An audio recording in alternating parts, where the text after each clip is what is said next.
Bueno, buenos días. Espero que se encuentren muy bien. Hoy vamos a hacer un análisis del censo de población y vivienda en Colombia con los datos que recolectamos a través del último censo del DANE. ¿Cuántos somos? Aquí nos dan esta cifra que es una cifra relevante y nos dice que la población ha venido aumentando, pero como en estos momentos la tasa de natalidad está bajando, en el próximo censo, pues todavía puede que no vaya a haber un descenso, pero en las proyecciones futuras sí lo va a haber. Esos datos son de suma importancia porque nos dan una mira y un impacto de cómo va a ser el futuro de nuestro país. Entonces aquí tenemos otra estadística que es el alfabetismo, que a nivel del último censo, pues nos da estos datos que verdaderamente son un poco altos, ¿no? Pero sin duda que las brechas han disminuido mucho con la cobertura de educación que se ha venido dando en los últimos años. Entonces, nos dan unos datos también muy interesantes, que por cada 100 mujeres hay 95 hombres, y la tendencia a lo largo del tiempo pues ha sido de esa variabilidad. Siempre hay un índice más alto de feminidad, y eso se puede explicar pues porque los hombres son los que están en la guerra y en ese tipo de conflictos, y pues biológicamente pues también se ha estudiado que las mujeres viven más porque, pues no sé, son razones ya científicas mediante el ADN, y eso repercute pues en el índice de feminidad, que es un poco más alto. No es mucha la variabilidad, pero sí siempre está la tendencia que las mujeres hay más a lo largo del tiempo. Este dato del índice demográfico, juventud, envejecimiento y dependencia demográfica. Entonces tenemos que el índice de juventud, pues como lo dije al principio, ha ido disminuyendo, hay una tendencia a la disminución, y también el envejecimiento, pues ha aumentado la expectativa de vida, y eso pues repercute en muchos temas de interés como lo es la economía, ya que los jóvenes pues son los que aportan para la pensión de los adultos. Si disminuye la juventud, pues puede que haya un colapso económico en ese tema pensional. También es importante que la cultura pues es algo que se transmite de generación en generación, y al disminuirse la juventud, pues cómo se va a construir un mundo sin jóvenes, pues la humanidad podría tender a desaparecer, porque es algo que no solo se está viendo reflejado en Colombia, sino a nivel mundial.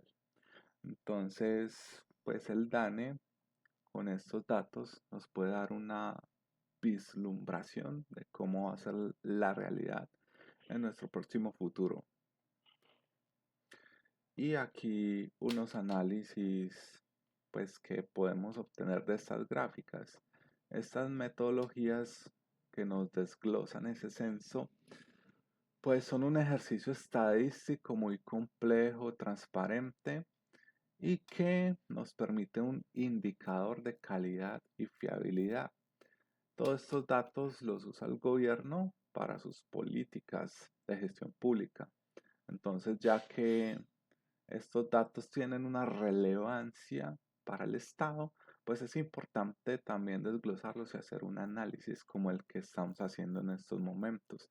Por eso aquí enfatizamos en que se pueden distribuir los recursos de manera equitativa, planificar construcción de escuelas, hospitales, en fin, todo lo que tiene que ver con infraestructura a nivel nacional. Esto es muy importante, los programas sociales, porque teniendo estos datos en mente, pues se pueden crear programas específicos que atiendan esos problemas, sobre todo en la juventud, en adultos mayores, que son los más vulnerables y que la Constitución obliga al Estado a atenderlos porque son derechos fundamentales. Y hay que entender la composición demográfica del país. Todo esto que vimos, pues nos ayuda a mirar qué medidas se pueden tomar hacia un futuro para una mejor calidad de vida para todas las personas que habitan en este país. ¿Dónde estamos? La distribución de la población por ubicación. Esto también es preciso analizarlo porque hay unas poblaciones más vulnerables que otras. Hay más cabeceras municipales que el rural disperso ha venido mitigando a las cabeceras municipales, ha ido esparciéndose. Entonces, gracias a estos datos también podemos ver que el campo puede estar en una crisis porque si no hay campesinos, si no hay gente que trabaje la tierra, pues cómo va a haber subsistencia alimentaria. Entonces es importante también que el gobierno se enfoque en políticas en donde el campesino pues tenga unas garantías que le permitan seguir ejerciendo su producción y que también se incentive a las personas a estar en el campo o políticas también que nos permitan pues capacitarnos en esos temas y que las personas puedan cultivar también sus comidas en sus casas, que puede ser una idea también para políticas de Estado. Todo esto, gracias a la inferencia que nos dan esos datos, podemos hacer este tipo de análisis. Entonces, Colombia es mayoritariamente urbana, claro, el gráfico lo revela, con ese 77% en cabeceras municipales, pues vemos que este dato es contundente y la población colombiana reside en las cabeceras, áreas urbanas. Entonces ahí es donde se centra la mayor parte de la actividad económica. Tenemos los centros poblados, viviendas más pequeñas, los rurales dispersos y dice que solo el 22% de la población aún vive en zonas rurales. Este análisis vale la pena resaltarlo. Lo que estaba diciendo, este proceso de urbanización concentrado en los habitantes en ciudades implica desafíos para la planificación urbana en temas de movilidad, vivienda, servicios públicos y empleo.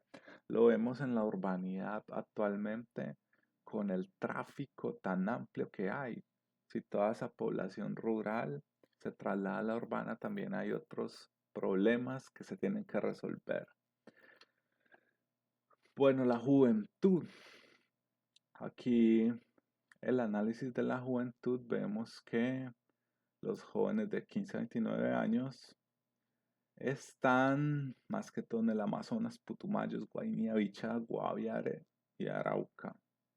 Estos departamentos son considerados periferia del país y miren que aquí hay una menor densidad, tasa poblacional por la estructura demográfica más joven en comparación con el interior andino más envejecido. Entonces, cada región tiene unos comportamientos diferentes. También depende mucho del estado en que se encuentre la región. Unas regiones tienen más, pues más riesgo por la pobreza extrema y por otros factores como la violencia, el desplazamiento forzado, que implica que debe haber una mayor concentración del Estado para que se puedan resolver dichas complicaciones. Entonces, ¿qué significa que la juventud se concentra en la periferia?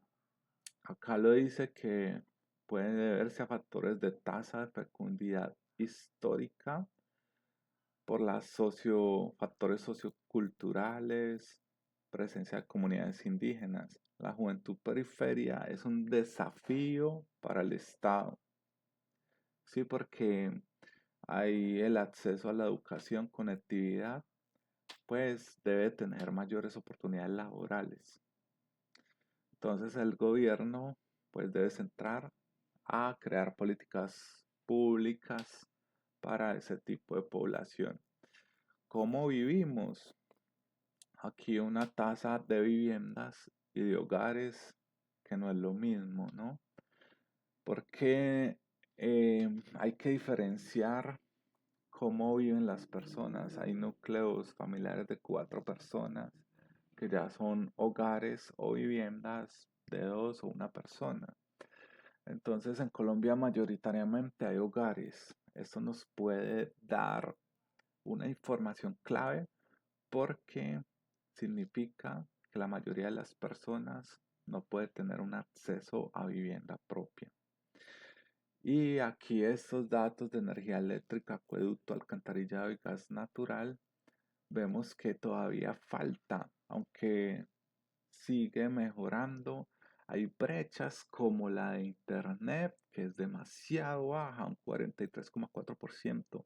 Entonces algo está fallando en esas políticas de la cobertura de Internet, que es muy importante para el desarrollo del conocimiento, así como aquí en estos momentos estamos en clases virtuales, modalidad virtual. Si hay una tasa tan pequeña, ¿cómo puede acceder la población a educación? Sobre todo también en zonas rurales donde no hay acceso a Internet y esas personas también necesitan acceder a la educación. Cuando un país logra acceder a la educación se puede transformar, aumentar la economía. Si aumenta el PIB, mejora toda la economía en general. Entonces, viviendas y hogares, como lo decía, es una distinción clave. Esa distinción pues nos permite hacer el análisis que habíamos hecho, porque aquí lo dice, un número de hogar que supera el de viviendas indica que una unidad residencial puede estar viviendo más de un hogar. Esto es un indicador de déficit habitacional, especialmente donde hay familias que comparten espacios que no fueron diseñados para albergar múltiples núcleos familiares. Entonces, ese es un problema que se debe resolver. ¿Cómo? Pues que la gente tenga más acceso a créditos y a subsidios para vivienda. El acceso a servicios públicos también se puede decir que es una brecha visible. Entonces aquí podemos hacer un análisis de cada uno de los datos que nos dio el DANE. En energía es donde hay mayor cobertura en Colombia. También se está trabajando en las energías limpias, que es importante para mitigar el riesgo de calentamiento global, pero eso no significa que no se le deben subsanar esos derechos que son algo de suma importancia, es algo que la humanidad ya debería haber mitigado, pero todavía se siguen presentando esas fallas. En acueducto miramos que un 86,4, el acceso de agua potable es de cobertura alta, pero hay una brecha del 13% de la población, que son las comunidades vulnerables y más pobres del país, que asimismo se relacionan con violencia, desigualdad, corrupción. Muchas cosas se unen para que eso siga en esos momentos así. Entonces, con esos datos el gobierno puede decidir enfocar sus esfuerzos en sanear todo eso que hace falta en esas comunidades. Entonces, ya pasamos a la cobertura media. Hay desafíos en recolección de basuras, hay desafíos en alcantarillado, desafíos en conexión a gas natural, desafíos que con esos datos estadísticos, pues el gobierno puede tomar decisiones más introspectivas en pro de generar un empleo. ¿Cuál es el desafío de la conectividad digital? Que hay mucha desigualdad, ya lo habíamos dicho. Entonces, esto nos puede dar un análisis de que hace falta inversión en tecnología. En tecnología, ahí está el punto clave de este dato. Poner todos los esfuerzos en mejorar la conectividad y la inversión en tecnología. Ese es el análisis que quería hacer con este video.